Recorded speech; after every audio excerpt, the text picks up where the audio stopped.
All right, so now we are moving on to our worksheet. We did have a worksheet for this lesson. And the first thing I want to go ahead and write in this case is the general formula. So general formula in this case is how all equations of absolute values are. So I have g of, let me just write general formula here. General formula. And you can go ahead and write this at the top. We have y equals a times x minus an h plus a k. And the ones we'll be focused on today is going to be h and it's going to be k. All right, so first off, guys, whenever we're talking about h in this case represents our horizontal shift. So that's one of our vocab terms, horizontal shift. And whenever we're talking about something moving horizontally, we're actually going to be moving side to side or left and right. So horizontal in this case is going to be left or right. Whenever we're moving left, that would be a negative. Whenever we're moving right, that's a positive. K in this case represents the vertical shift. Vertical shift. And in this case, if we're moving vertically, we're actually going to be moving up or down. All right, so that's the general formula we are going to be using.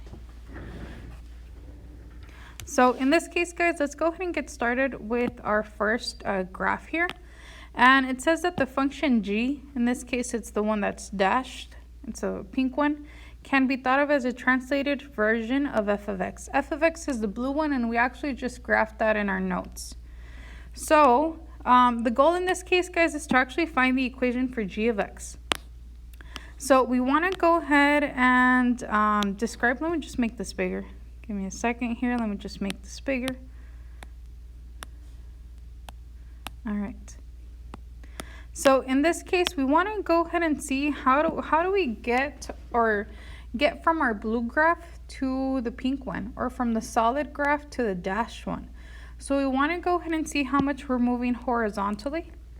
So horizontal shift is represented by h,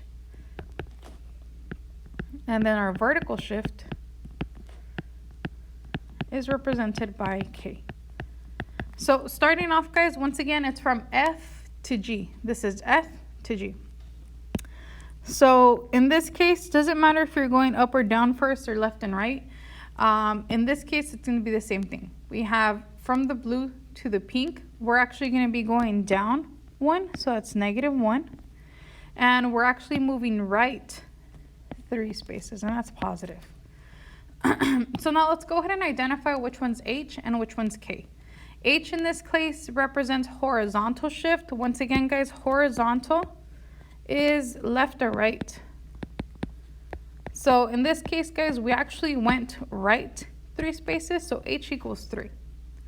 Vertical shift in this case is going up or down.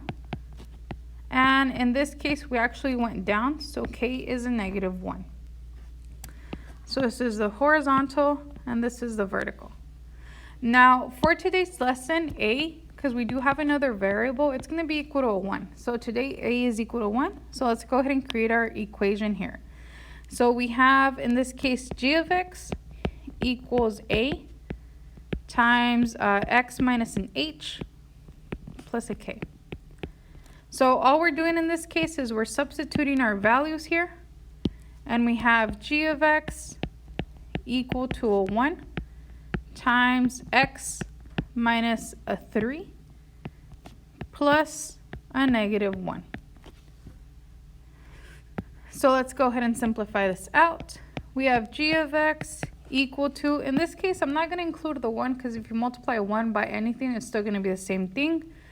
Absolute value of x minus a 3. And on the outside, I have 2 signs. We have a positive and a negative. We're actually going to go ahead and multiply those two. Positive times a negative gives me a negative. And here is my first answer.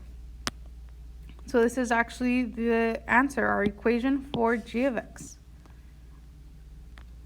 There you go.